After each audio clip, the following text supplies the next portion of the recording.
Harihi Om. Gananaan Tva Ganapati Gum Havamahe Kavim Kavinam Jeshtarajam Brahmanam Brahmanaspatha Anashunmannoti Vissidasadanam Prano Devi Saraswati Vaje Virvajinivati Dinamamitrayavatu Ganeshaya Namaha Saraswatyai Namaha Shri Gurubhyo Namaha Harihi Om. Om Gurud Brahma Gurud Vishnu Gurudevo Maheshwaraha Gurud Sakshat Parabrahma Tasmai Shri Gurave Namaha Gurave Sarva Lokanam Visaje Pavaroginaha Nidaye Sarva Vidyanam Shri Dakshinamurthaye Namaha Harihi Om. Ramanuja Daya Patram Jnana Vairagya Bhushanam Srimat Venkatanarthayam Vande Vedanta Deshikam Sada Shiva Samarambha Shankaracharya Madhyamam Asmadacharya Padyantam Vande Guru Parampara Harihi Om Tat Sat Sri Narayanarphanamastu. Sai Ram. And a very good morning to everybody who's joined in. Firstly, congrats, you have made it to week 6, and we have covered in the last 5 weeks up to 16 shlokas. That's slightly more than half of the entire Bhaja Govindam stanzas. So today we are going to the next 3, which is verse 17, verse 18, and verse 19. And that will bring an end to week 6. So let us remind ourselves of what has been said in these 16 verses by looking at what we've done so far. Bhaja Govindam, Bhaja Govindam, Govindam Bhaja Mudamate, Samprapte Sannihite Kale, Nahi Nahi Rakshati Dukrin Karane, Mudajahi Danagama Treshnam, Guru Sat Buddhim Manasi Vitreshnam, Yella Bashe Nija Karmopatam, Vittam Tena Vinodaya Chittam, Nari Sthana Varana Videsham, Kristva Magha Vesham, Etan Mamsavasadi Vikaram, Manasi Vichintaya Varam Varam, Nalini Dalagata Jalamati Tharalam, Tatvat Jivitamati Saya Chapalam, Vidhi Vyadhi Abhimana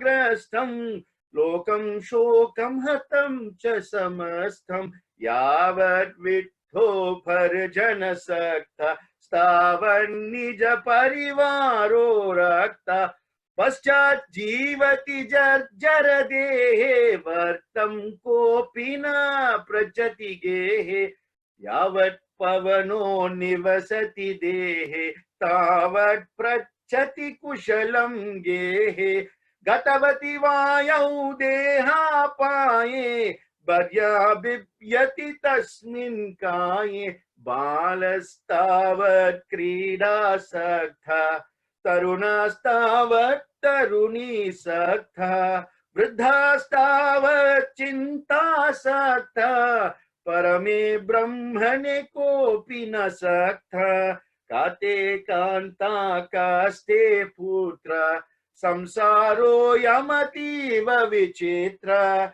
Kasyatvam Ka Kutaha Yahat, Tatvam Chintaya Taditha Brahat, Sat Sangatve Nitsangatvam, Nitsangatve Nirmohatvam, Nirmohatvam Nischalatatvam, Nischalatatvam Jivan Mukti, Vayasigate Ka Kama Vikara, Suske Nire Ka Khasara, Chine Vitte Ka Parivara, Jnane Tatve Ka Samsara, Ma kuru dana jana yauvana garvam harati nimesha kalat sarvam maya maya madimakilam hritva Brahmapadam tvam pravishavitva dinayamin yausayam prartha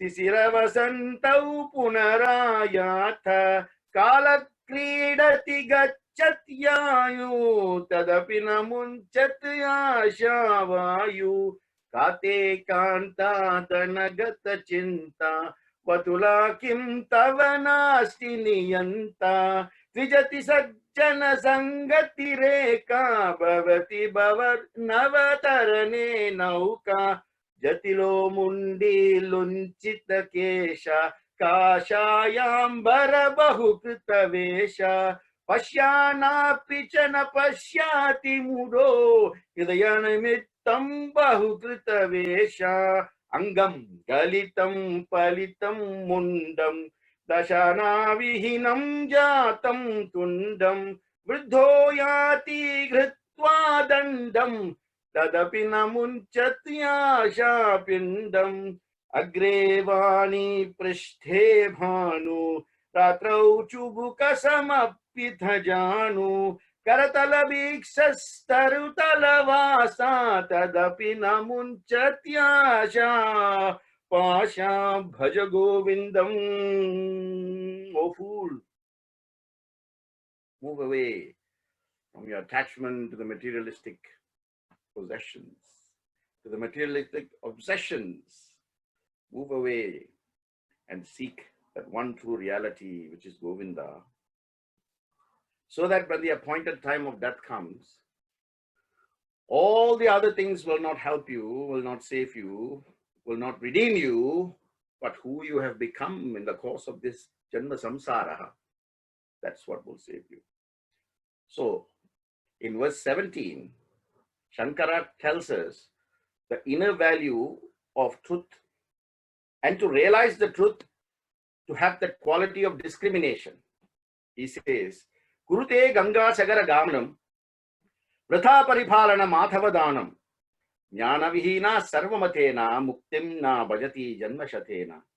Kurute Ganga Sagara Gamanam, Vrata Paripalana Matavadanam, Jnana Vihina Sarvamatena, Muktim na bhajati janmashatena. Kurute Ganga Sagara Gamanam. One may go to the Ganga Sagara. Vritha Paripalana Matavadhanam. He can observe fast, Vritha, Paripalana Matavadhanam. Dhanam, give away, danas. Give away, goodness, richness, Jnana Vihina Sarvamatena. However, whatever you do in the name of these things, without Jnana, Jnana Vihina Sarvamatena, whatever you do, Muktim na bhajati. You are not going to get mukti, even though Janma Shatena, even though you do it in 100 lives, you are not going to get any mukti. So what he's basically telling us is, noble undertakings alone cannot take one to the final destination of life, right? You must understand, it is the true nature that is within you, sleeping within you, right? You came as a package when you were born, you came with it, right? It is there in you, lying latent. Only if you make it patent, then you can endeavor to make it potent, right? So latent to patent, patent to potent, okay? Waking up alone. So you remember, if you are sleeping and you have a horrible dream, right? What is the way to stop that horribilities that happen in the dream? The sorrows of the dream can only be resolved in one way, waking up. Because when you wake up, you realize it's a dream, and all those sorrows, all those difficulties, all those hard times vanishes, right? Because when you wake up. Similarly, in this life, don't live it asleep. Then it becomes a dream. Then you cannot solve all the sorrows in the dream. Wake up. Waking up alone. Waking up alone is the true remedy of all the sorrows of a life lived as a dream, right? So what is he saying? He said your true self is inside. Realize it. Okay, how? This is where the Vedas come in, right? The Vedas have got two kandas or two parts, if you like, right? Kandas, like, Ramayana had so many kandas, right? 7 kandas, like that. Vedas can be divided into 2 kandas. One is called Karma Kanda, right? The ritualistic aspect. And the other one is called Jnana Kanda, right? The knowledge or wisdom or intelligence aspect, right? Now, these two must work together. One must lead to the other. Otherwise, it's useless. It's futile, right? All this becomes, like Swami says, they become tinsel. Knowledge not put into practice, not exercised intelligence, becomes tinsel, okay? All ritualistic portions must lead to the unfolding of discipline. But just because you do that and you're a bit disciplined, that cannot be taken as the be-all and end-all of total understanding of the self.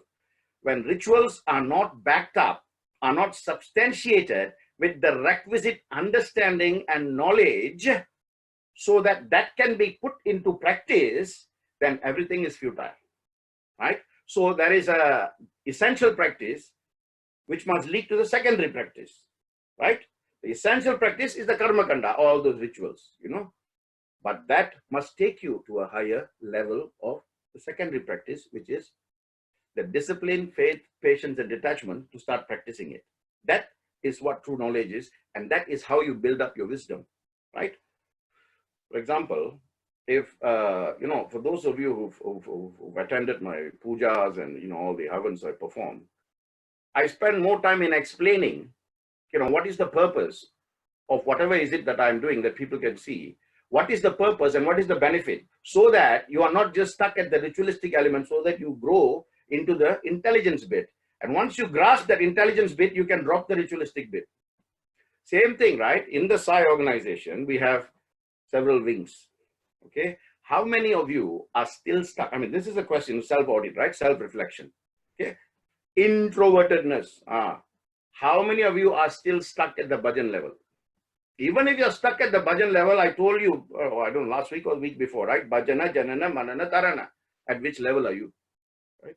This is what I mean. We must move from the ritualistic or practice elements, what something that we do all the time because it is mechanical, right? Must move from there to practicalization. Practicalization will only come with the exercise of intelligence. Only when you keep exercising intelligence will you build your wisdom. They're all connected. You cannot have one without the other. Okay? That is true knowledge. But let me tell you something, right? When you try and do this, you will get 3 obstacles in your path. There are 3 main obstacles in a person's spiritual path, right? That is what will affect your antakarana. What will affect your inner being, right? They are called mala, vikshepa, and avarana. Mala, vikshepa, and avarana. Mala is dirt. That's why you have the japa mala. Japa means to continuously say something. Mala means dirt. So to continuously say something in order to remove the dirt. Dirt here can mean impurity, can mean physically, can mean mentally, right? So japa mala is a continuous recitation or focus on a mantra to remove the impurities. That is mala, right? The japa mala is one way. Vikshepa is the internal and external disturbances that plagues the human nature, Internally, you are not happy about something, and that comes out externally. Externally, you're not happy about something, that affects you internally. So internal, external, external, internal, there's no harmony. No harmony within you, no harmony outside of you. And that's the second one, Vikshepa. And the third one is called Avarana. Avarana is the, comfort zone. You are in your comfort zone because there's a curtain. That curtain is, I do not know this. So when you put a curtain of, I do not know this, so it doesn't affect me, that clouds your consciousness. And you cannot move from a physical consciousness to the mental consciousness, subconsciousness, which is the mind. Only when the mind is at a level where it can be trained and retrained and continuously trained, then consciously you can leap to the subconscious, and from subconscious you can leap to the superconscious. Okay, so avarana is ignorance, right? Although they say ignorance is blissful, but I'm saying to you, avarana means if you don't know something or you realize you don't know something, then you have to take steps, take pains to know that in order to move yourself from one level of ignorance to a little level of knowledge, and then from a little level of knowledge to another level of more knowledge, and then you move in that way, right? I mean, students, they go to school, they go to college, they go to university, they read for exams, they pass exams, of course, some are so mechanical that they score very high marks, very high grades. But how many of them do actually put whatever they learn into practice? Not many, very few. In fact, most of them will study for one thing, but then they'll do some other work. Therefore, whatever they've studied, they are not putting into practice. And whatever they're doing is not connected to what they have studied. So there is not a balance of harmony, right? That's why they say experience is what can give you knowledge. Knowledge is what can give you intelligence. Intelligence is what can give you wisdom. So it's a hands-on approach. Have you heard of this, right? Hands-on approach, HOA. That is why Swami says head, hand, and heart. So I am saying to you the 3 H, right? Head, hand, and heart. Head must be like Shankara. Hand must be like Janaka. And heart must be like Buddha. Buddha. Head, Shankara. Hand, Janaka. Heart, Buddha. Then you're in the right path, right? If I take a piece of fruit, a mango, right? You can see nice yellow mango, beautiful, shiny surface. So I'm cutting the mango and I'm describing how beautifully golden yellow it looks. And then I'm eating it. And I'm telling you, man, this is so sweet. It's sweeter than honey. Wow. Madhu. Madhufal. I'm saying all kinds of expressions, all kinds of definitions, all kinds of descriptions. No matter how eloquently I put it, unless the fellow in front of me also partakes that mango, he will never know how delicious that fruit is. No matter how splendidly, how eloquently, how intelligently I describe what I'm eating. To the T. That is experience. So that is why sometimes in the Q&A sessions, right, when some people ask me questions, I say, I don't know, you have to answer this yourself because it is you. Just by telling you all this, it doesn't give you intelligence straight away. It has to come to you once you question yourself and you begin to answer those questions by consistent reflection. Then you slowly are breaking the stone of ignorance. And each chip you're chipping away means you're becoming a bit more intelligent. You're becoming a bit more compassionate. You're becoming a bit more kind. You're becoming a bit more helpful. Then yes, you're going in the right. That is when you're constantly attaching to the truth. The truth is you are a human being. Everybody else is a human being. Whatever I can do to help, I am help. That is Sat. That's the truth. With that constant thought, that is Chitta. When you constantly vibrate in that truth, then you have Ananda. So Sat, Chit, Ananda. There you go. Truth, consciousness, and bliss. This is what he's saying. That is why the Chandogya Upanishad says the 4 core callings of all the 4 Vedas, Rig Veda, Yajur Veda, Atharvana Veda, and Sama Veda, right? And there's a beautiful bhajan that goes, Veda Purusha Sathya Sai Prajnanam Brahma Tattvamasi Ayam Atman Brahma Aham Brahmasmi Veda Purusha Sathya Sai Veda Purusha Sathya Sai Prajnanam Brahma Tattvamasi Tattvam Asi Prajnanam Brahma Aham Brahmasmi Ayam Atman Brahma. The 4 Vedas, if you can condense it to one line, it is this line. Aham Brahmasmi Tattvamasi Prajnanam Brahman Ayam Atman Brahma. Right? So it is telling you, you must recognize who you truly are and not why you have been put on this earth to live as Mr. X or Miss Y or, this person or that person, to do this as the CEO of this company or to do that as the chief engineer of that company. True self. No, primary and secondary. Okay. You must realize whatever you're doing on this earth is secondary. The secondary must be used to reach the primary. Simple. So discrimination. Remember I said to you, this verse talks about truth and having the discrimination to discern the truth. So there was a master, right, teaching, and one day he was talking about how Mother Nature has given us cows and what beautiful animals these are, right? Because unlike other animals, the cow serves till its death, right? By giving and giving and giving and giving. So there's one Shishya in the Gurukula who came to the master, and he approached the master and he says, Master, I do not know which animal you're talking about because I don't know what a cow is, because I haven't seen one, I haven't been near one, I do not know what a cow is. So the master said, oh, I see. Okay, what do you want me to do? Master asked, and then the student says, can you tell me about the cow so at least I know? So the master explained, what a cow is. Cow has 4 legs, sometimes it lives in the jungle, sometimes it is out, but mostly it is a domestic animal. You can find it in the villages, it gives milk. Then he explains what is milk, which is, then he talks about the characteristics of the cow, the eyes, the ears, the legs, the stomach, the udder, the horns, everything, right?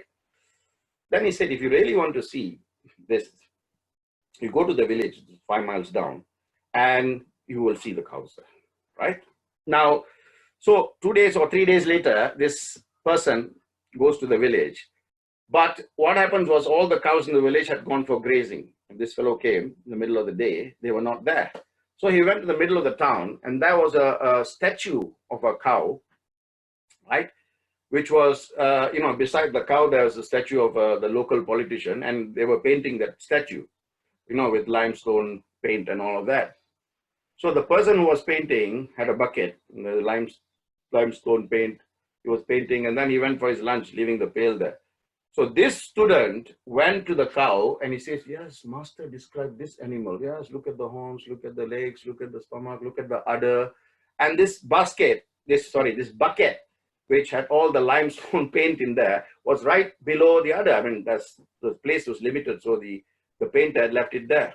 So this fellow looked at the white liquid inside the bucket and he thought, this must be the wonderful milk the master is talking about, right? And he drank that. Of course, if you drink limestone, you'll have problems. So he was taken to the hospital. And of course, the master went to the hospital to see him and he says, what happened? Tell me what happened. So the Shishya told him exactly what had happened. And then the master says, did you milk the cow yourself? No, remember I told you, cow gives milk, but it has to be milked. You need to milk the cow. Did you milk the cow yourself? Of course, the Shishya said, no, master, I didn't. And the master said, that's why you're in trouble.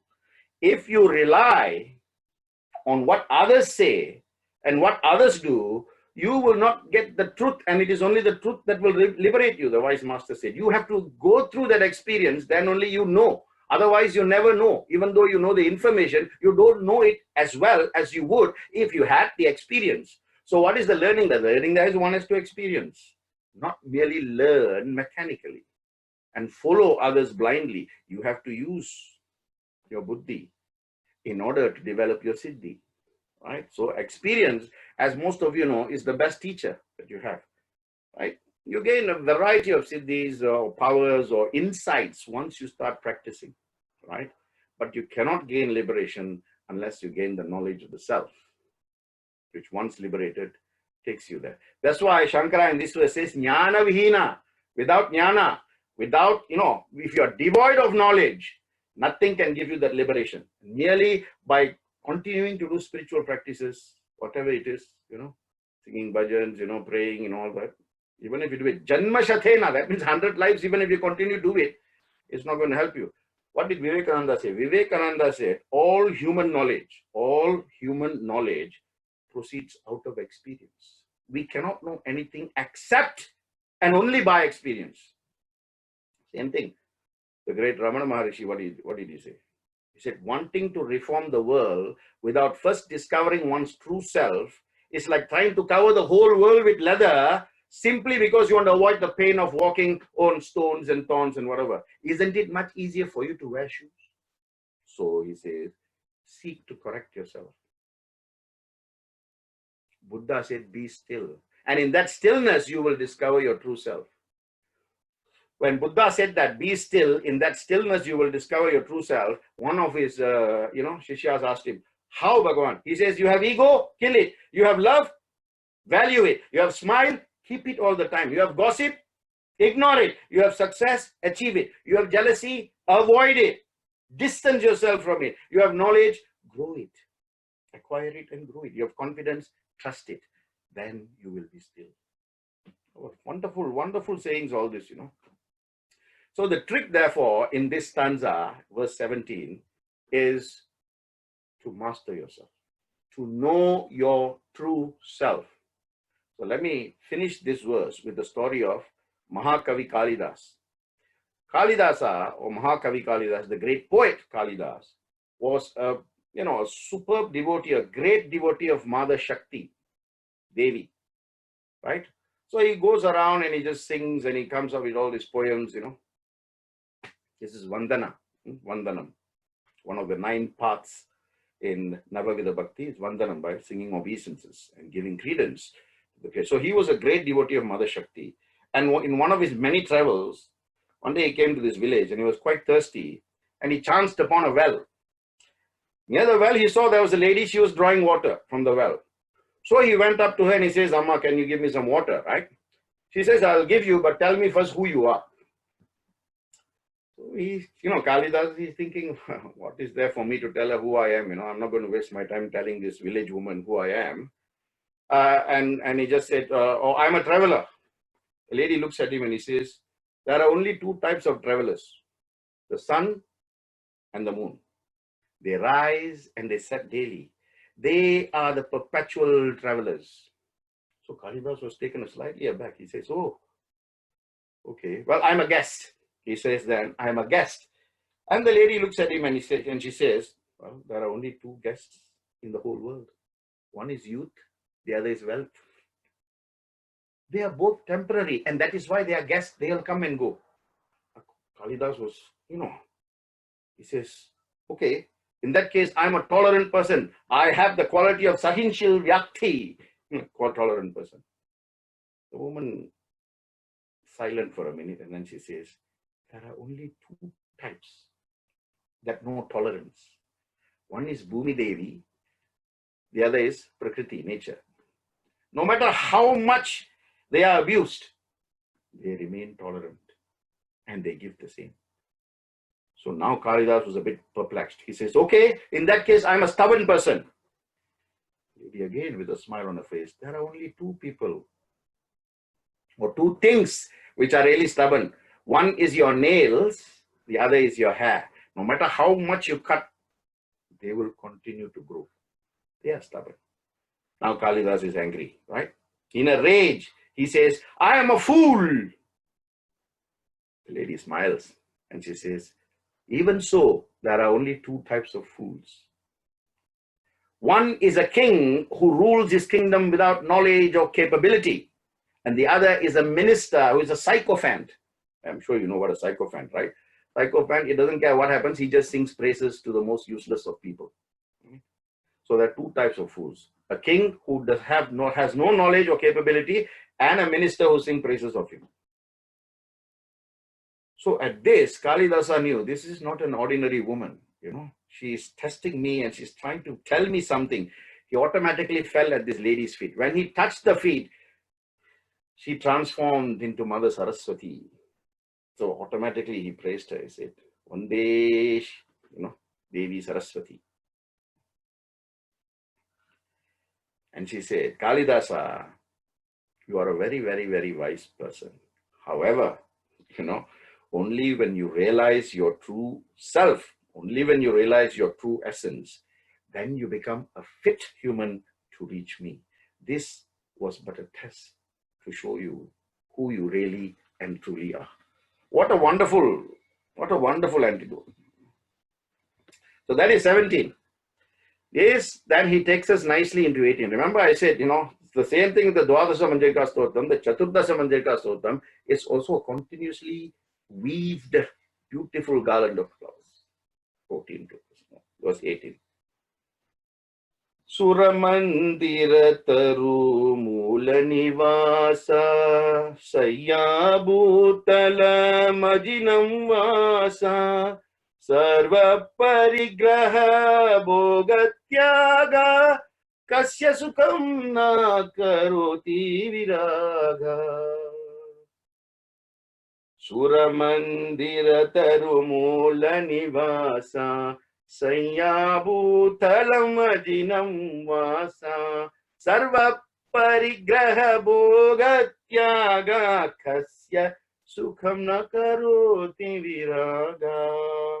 He says, wherever you may be, whether it is in the temple or under the tree, right? Sayyabhutalam Ajinam Nivasa, where the deerskin as a dress or wear the best of clothes, whether you sleep on the most comfortable bed, Sarva Parigraha Bhogatyaga, or whether you sleep on the floor, on the ground, right? Sarva Parigraha Bhogatyaga. Even if you give up all your attachments and renounce all your comforts, unless you are in that one constant thought, you cannot fail. Only when you are blessed with such vairagya, then you will succeed. So the value here again is truth. But here he's saying us the truth that can be recognized and realized when you have, Traikarana Suddhi, when all three are in one, what you think, what you say, and what you do. You must understand one thing very clearly here, right? Shankara is saying, we do not suffer from the world. The world does not do anything bad to anybody. Firstly, understand that. But what we suffer from is the consequences of our expectations from the world. So, that is the problem. Our mind is filled with likes and dislikes, right? We blame the world for our sorrow because it does not fit into our own framework, right? One should renounce the mind that is filled with unhappiness rather than the world. Simplicity is not external, but internal. If you're internally happy, then externally you'll be that same person everywhere, isn't it? But if you're externally happy, it may not be a question of whether you are internally happy. There is no need, if you are internally happy, for you to renounce the world. What Shankara is saying, live in the world, but don't get attached to it. Nitsangatva. Satsangatva, Nitsangatva. Only through attachment can you practice detachment, right? For most of us, we have problems with the detachment because of the ego, right? Whatever you renounce externally, internally the ego is there. So how can you let go like that? Let ego go. Then you will find yourself balanced internally and externally. When you are too entangled in the frivolities of the world, then you get attached to it and it's not easy to let go. No matter how you try, external changes will not bring about internal changes unless you detach yourself from those external changes. Simply changing is not going to do anything. Simply giving it up will not do anything. So detachment must come out of viveka. Detachment is vairagya. Viveka is discrimination. So the ability to discriminate between the real and the unreal is what detachment is all about. And we say that prayer, isn't it? We repeat this prayer so many times for so many years. We've been saying it. The Brihadaranyaka Upanishad, towards the end of all our prayers, we say, Asat Toma Sat Gamaya. Asat, from the untruth, lead me to the truth. Tamas Toma Yodit Gamaya Mrityoma Mritam Gamaya. So how much have we moved from the untruth, Asat, to the truth? So in this verse, the master, the Acharya, reminds us again to lead the foolish mind within, not outside. Ramakrishna Paramahamsa, once a lady came to see him with her son. And she, what I was talking about, unity of thoughts, words, and deeds, right? Power of the conscious, subconscious, and the superconscious. So lady came to see him and says, Swamiji, my son is eating too much of sweets. So he doesn't want to stop. He cannot stop. He continuously eat, and look how much of his teeth he has lost. So Swamiji looked at him and said, take him back home and bring him back in 2 weeks. So the lady was wondering why, but she took him back, and then 2 weeks later she came. And then Swamiji said, okay, I'm going to talk to him now. And he spoke to this boy. The mother was there listening to whatever he was saying. So of course he was, talking about the disadvantages of eating too much of sweets, disease, all of that, right? After about 15 minutes, the boy said, Swamiji, I promise I'm never going to eat sweets again because I know it is bad for me and you've made that very clear. So thank you. I make this promise in front of you as my teacher and in front of my mother. So the lady was very, very happy. So she said to her son, wait for me outside. I'm just going to talk to Swamiji for a minute and then I'll come and join you. So the boy went outside and she asked Ramakrishna Paramahamsa, she asked, Swamiji, whatever you've said made total sense. But why couldn't you say the same things 2 weeks ago when I first brought him? Ramakrishna said, because I also had the habit of eating sweets. How can I give him advice not to eat sweets when I'm eating sweets? So I had to take 2 weeks to cull myself from this habit, and I managed to do it in 2 weeks. Now I'm fit to tell him what to do or what not to do. See, this is unity of thoughts, words, and actions. Only then the power of the conscious will link to the power of the subconscious, body to mind, and then mind to universe. Right? See, what did Gandhi say? Gandhi said, strength does not come from physical capacity. A lot of people think, oh, I'm strong. Strength does not come from physical capacity. It comes from indomitable will, right? Like David versus Goliath, indomitable will, right? What does Swami says? Swami said so many things, but what does he say in relation to this? He says unity of thoughts, words, and deeds. It is Trikarana Suddhi, right? I've spoken about this before. Swami said one should develop these qualities from a young age. Parents and teachers should lead by example. Only when these three are in alignment, there is no pretension. There will be no confusion, no aggression, right? But do you know who you really are? And Swami goes on to say, there are three types of personalities, right? Who others think you are, who you think you are, and who you really are.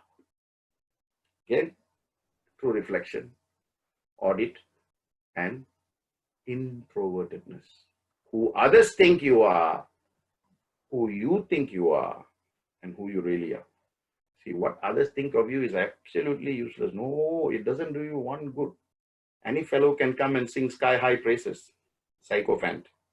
Any person can come and, throw the most worst of criticisms at you still. But who you really are is what really matters at the end of the day. So don't take this verse, right, 18, very lightly. You must experiment. This is asking you to experiment. Experiment the concept of renunciation little by little, right? Ask questions, observe closely, reflect on your experiences and the theory of renunciation, right? Little give up, little give up, little give up. Ask yourself questions. Was this good? Why was it good? What was my experience, And then if you are convinced, integrate this philosophy of renunciation into your life, into your daily life, and see how you develop yourself in the world of spirituality. You can only develop self-confidence by self-inquiry and self-correction. That will take you to self-realization. That is verily the core calling of this verse. Now, I'm going to tell you a story about this boy who played football. And this story will move you. And some of you might be in tears, but that's very normal. The story moved me when I first read it, right? It really moved me. Anyway, story is about a boy who likes to play football. So somehow through his school, he got into the local district team, right? And he goes for practice. He will take his father. The father will sit in one corner and watch him practice.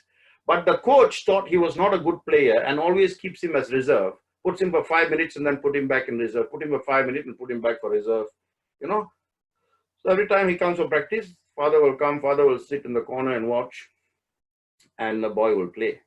Then 5 days, the boy didn't come, and the district team were actually, they made it to the state finals, and the big state final was coming, and the coach just carried on because this fellow was, in the reserve team anyway, right? On the 5th day, the boy came. A boy came, and he spoke to the coach. He said, Coach, you have to let me play in these finals. I have to be in the first 11. I have to play. Don't keep me as a reserve. So they were talking, Coach said, no, you haven't been coming for last 4 or 5 days. I cannot, I have practiced, I have set I have really created a mindset for them. I cannot disturb this now. The boy was just begging and begging. And finally, the coach relented. He said, okay, I will give you just 10 minutes to go and play. If you do not perform, I will pull you back. And that's the end of your football career. So the boy said, thank you very much. And he went into the match. And from the beginning, he played like a super player, like he never played football like that in his life before. He played and played and played and scored as many goals as possible until he was declared the man of the match, and they gave him a cup. So at the end of it, the coach approached him and he said, my God, I have never seen you play with this kind of vigor and this kind of, commitment. You were just simply fantastic. Why? And the man said, coach, because my father is watching me. Then the coach is looking for the father, because he always sees the father sitting. He says, where? Your father is not here. I see him when he comes with you. He sits in the corner, right? The boy says, yes. He says, but coach, my father was actually blind, and 4 days ago he died.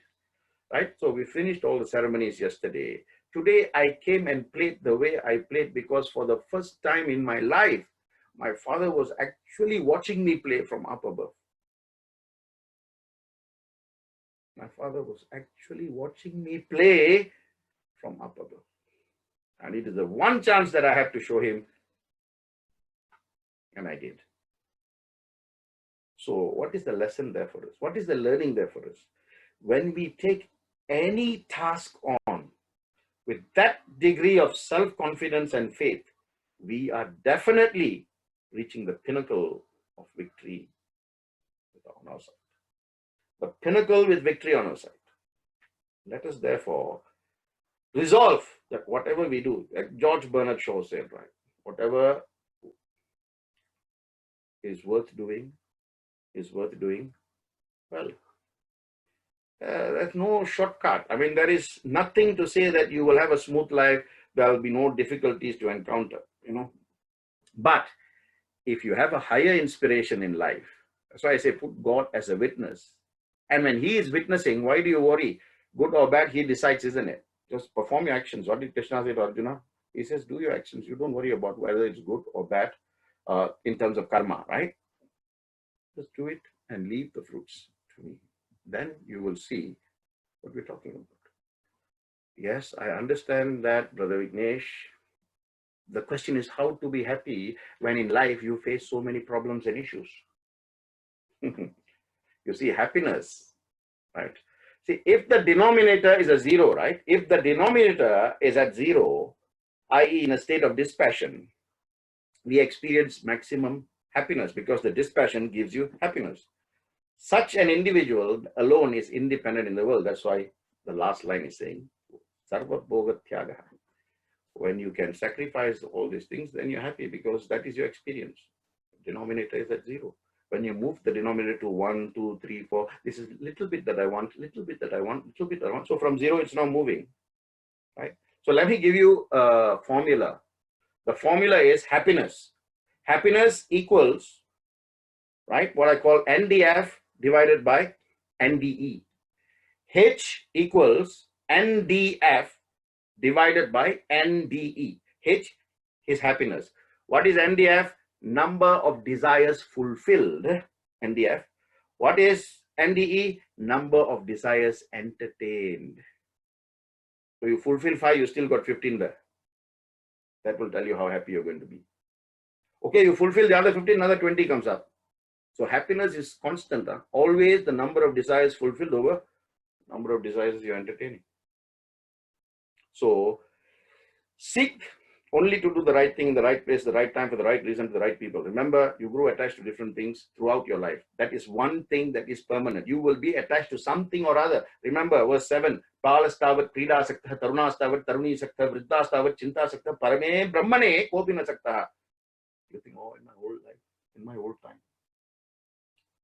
So reflect and process. Now, this is your practical part, right? List 3 things that you have given up List 3 things that you have given up on a clear understanding that they have no value or they do not contribute to your happiness at all. If you don't have any, then think about it and list 3 things down. You know, it may be easy for some, it may not be easy for some, but this is what the reflection will do to you, right? This is why even in the battlefield of Kurukshetra, you know, if anybody knew the Pandavas were going to be victorious, it is Krishna. So did he have to do all that he did, all that drama, right, in order to make that victory become a reality? He had to train Arjuna, you know. The war was 18 days, the first day was just training. So he says to Arjuna, Idam tu te guhyatamam pravakshami anasuyave jnanam vijnananam sahitam yajyatva mokshayasye shubhat. He says, Arjuna, I am going to reveal to you the secret of having or vibrating at this high level of knowledge and wisdom, simply because you don't have the quality of being envious. You are a straight, direct person. So I am going to tell you, jnana vijnana sahitam, and how you can reach moksha with this. And once you know this knowledge and you have this wisdom and you practice it, then you'll be released from the miseries of material existence and you won't have punarjanmaha. Punarjanmaha. So he says, Arjuna says, okay, how? He says, constantly think of me. Whatever you do, dedicate it to me. Once you are, you know, this is talking about the third method of Navavida Bhakti, which is Nitya Smaranam. So he says, completely be absorbed in my thoughts, then you will be fine. Otherwise, you will continuously be going round and round and round and round. So, punarapi jananam, punarapi maranam, punarapi janani, jatare shayanam. Right? So that takes us beautifully into verse 19. Where Shankara says, Yogarato va, bhogarato va, sangarato va, sangavihina. Yasya brahmani ramane chittam, nandati, nandati, nandatyeva. Yogarato va, bhogarato va, sangarato va, sangavihina. Yasya brahmani ramate chittam, nandati, nandati, nandatyeva. Nandati, nandati, nandatyeva. Yogarato va, bhogarato va. You may be a yogi or a bhogi. Sangarato va, sangavihina. You may have attachments or you may have developed detachments. Yasya brahmani ramane chittam. Only, even so, right? Only when the mind is constantly contemplating on Brahman. Yasya brahmani ramate chittam. Continuously focusing the thoughts on that one supreme Parabrahman. Then and only then, nandati, nandati, nandatyeva. That only you will be in a state of happiness, happiness that leads to bliss. Nandatyeva, you know, beyond the stage of happiness. That's what he's talking about in this stage. You see, he's talking about there is an outer world and there is an inner world. And he's saying because you focus on the outer world, you think it's going to impact you internally. But no. He's saying what you experience internally is what will expect or what will impact the external world. Your internal thoughts, your internal feelings, your internal emotions, this is what will impact externally. Externally, what happens will not impact you internally, right? To change the inner world is what you need to do.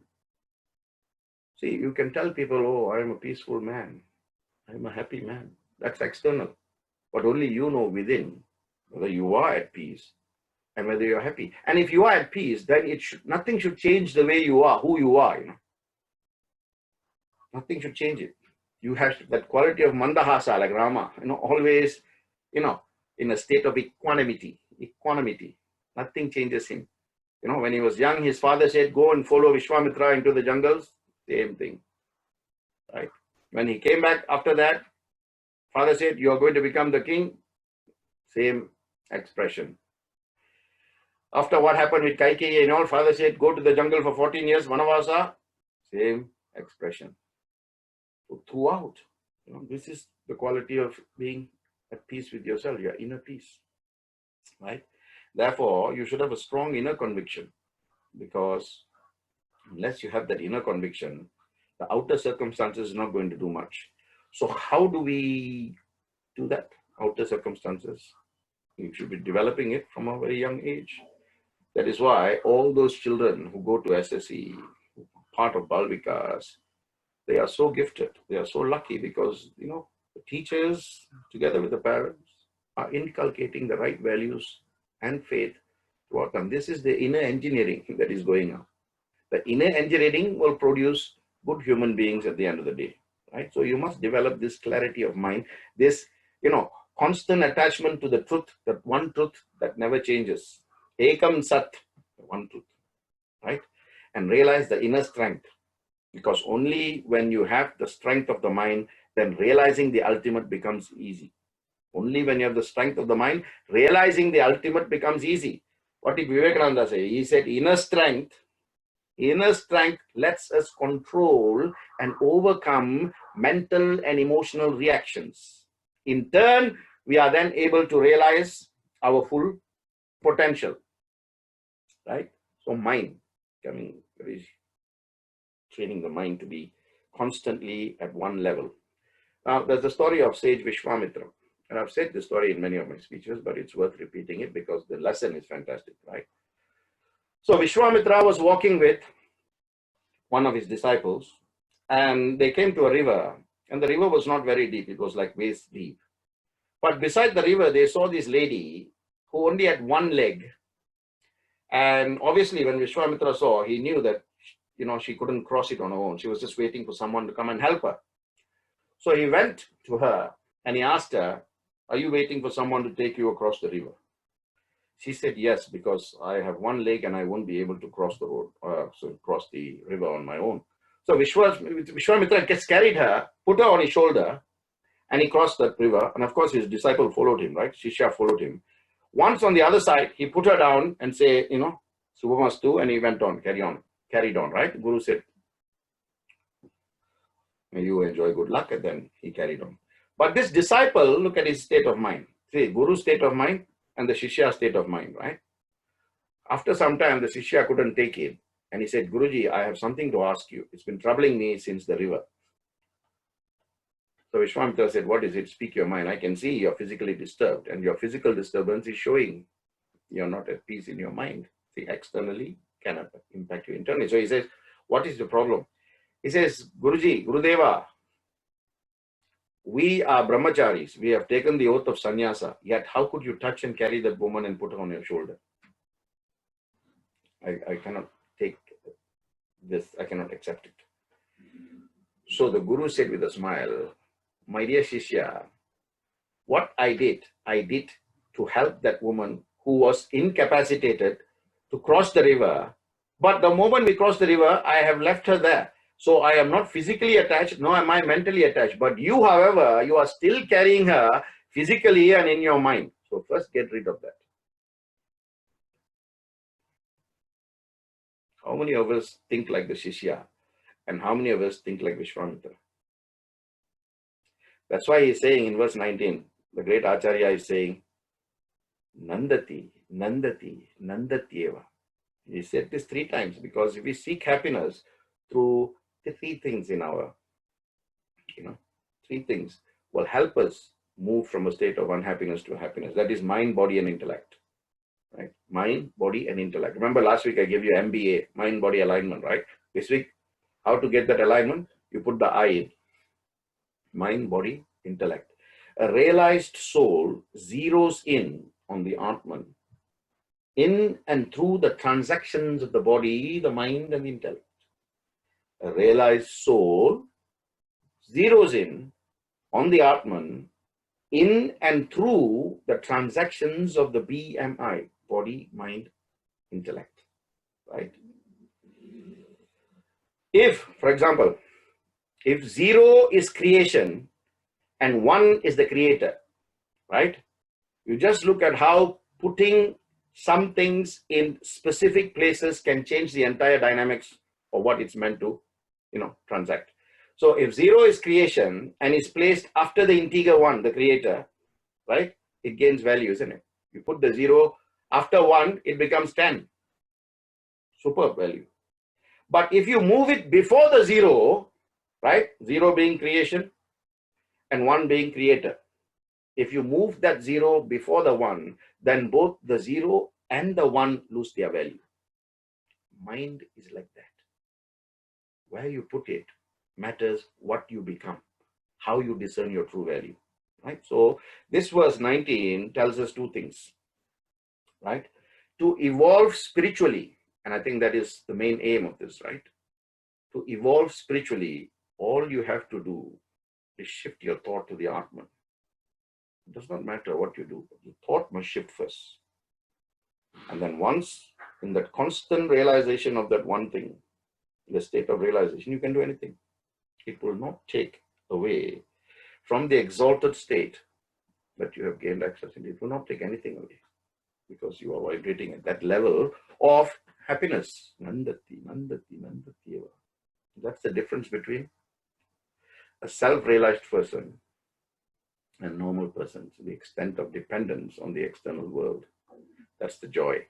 See, the Ketu Upanishad gives a beautiful example. You know, the Ketu Upanishad says, it's like a man. There is a flood in the village, and to escape the flood, he climbs a tree, and he is sitting on the branch to escape the flood. But yet, sitting on the tree, he is not affected by the rising flood, but he is affected by the branch that he is sitting on. Thinking, oh, will this branch hold me? If it breaks, you know, he's very nervous about that. If it breaks, I'm going to die, right? Then, while he's sitting there and entertaining all these thoughts, he sees a bird on the same branch at the end of that branch. Now, the bird is not affected by where it is or what it is doing, because if the branch breaks, the bird will just fly. So, in this verse, Nandati, Nandati, Nandatyeva, only when you constantly move away from, you know, these worldly attachments by, you know, thinking that this is going to happen, that is going to happen, that is going to, I told you, if you have no control, why you think about it? If you cannot do something to change your destiny, then what's the point of thinking, worrying, talking, squabbling about it, right? So your joy is always dependent on your little branches, your own little branches. Your happiness depends on that, you know. For a house, you want to have a small house, you want a bigger house. So you're on that little branch there. You're in a job, you want a bigger position, you're on that little branch there, right? So it's a fragile branch. This is what we call a fragile branch. It changes constantly. If it's not one branch of fragility, it's another branch of fragility. Therefore, your happiness is always tacked to something external. Move that and make it internal, and you will see nothing that happens externally can actually affect you. And that's why he says, Nandati, Nandati, Nandati, outcome. Move to this happiness internally, which is constant and consistent. It's not going to do anything, you know. You must realize your own strength. And this is, in Ramayana, this happened, you know. Hanuman is technically personification of Lord Shiva, right? So he was born with all these powers, you know, all the siddhis. And of course, as a young, he was taught by Lord Surya, and, you know, and he gained a lot of powers, right? And one day he was making fun of Chandra. And Chandra said, because you do not know how to use your powers in the right way, you know, you don't know the value of right conduct, you will forget everything that you have learned and just be a mere monkey until someone who, without any personal agenda, reminds you of your greatness. At that time, everything you learned will come back to you. So, of course, you know the story of this Kishkinda Kanda in Ramayana, where, of course, they go to the monkey kingdom, and of course, Rama defeats Vali, and he puts Sugriva in power, and of course, they're talking about how to find Sita. So the help of the Vanara clan was sought. And of course, Angada, who was the crown prince of Kishkinda, son of Sugriva, he said, I'm still young, therefore I cannot cross this distance, this river, this ocean. So he says, but Hanuman, you're a big guy, you can do it. Hanuman, of course, had forgotten all his capabilities and his powers. Then Jambavan came. Jambavan was the bear, right? All these characters, were actually brought to earth, but they are all actually devas of different positions, and they've just come as a support mechanism to Rama and Lakshmana. Rama, Lakshmana, and Shatrughna and Bharata, 4 of them are actually, the Changa Chakra, and of course, Lakshmana was Adishesha. So they all come as a team, right? Anyway, when Jambavan reminded Hanuman of who he actually was, then Hanuman knew who he was and what kind of powers he has.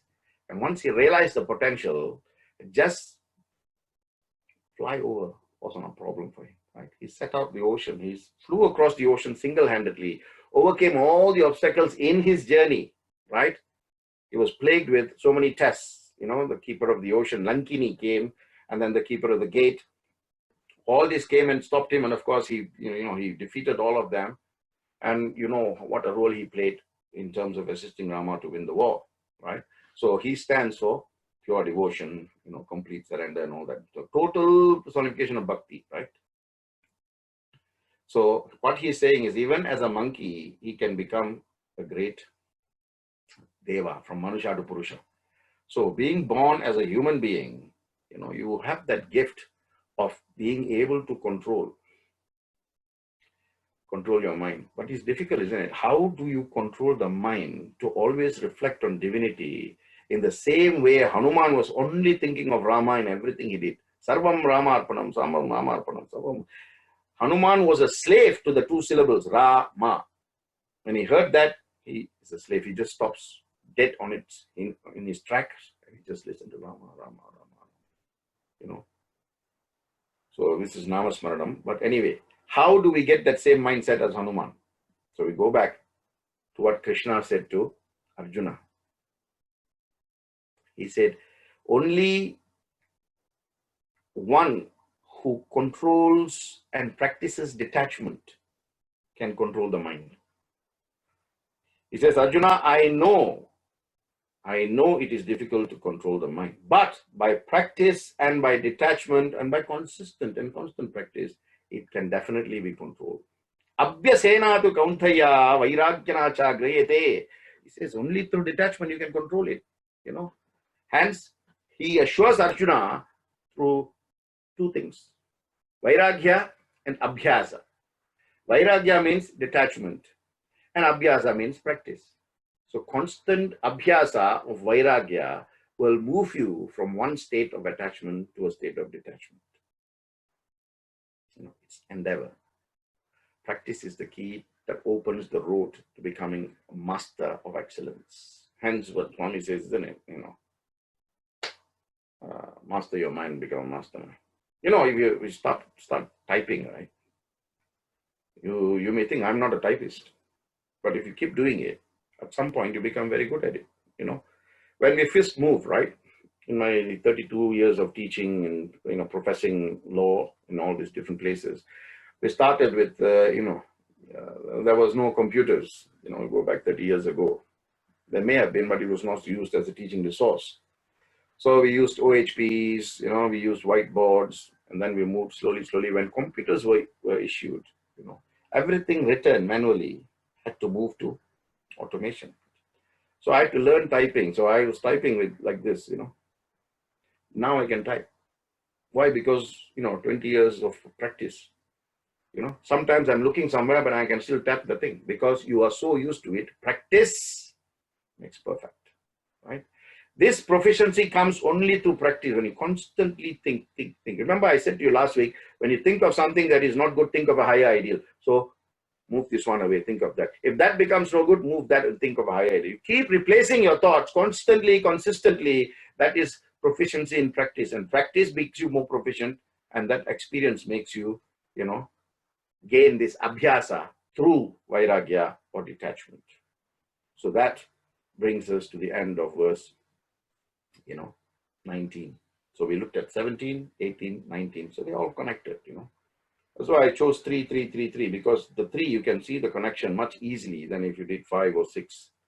So Sai Ram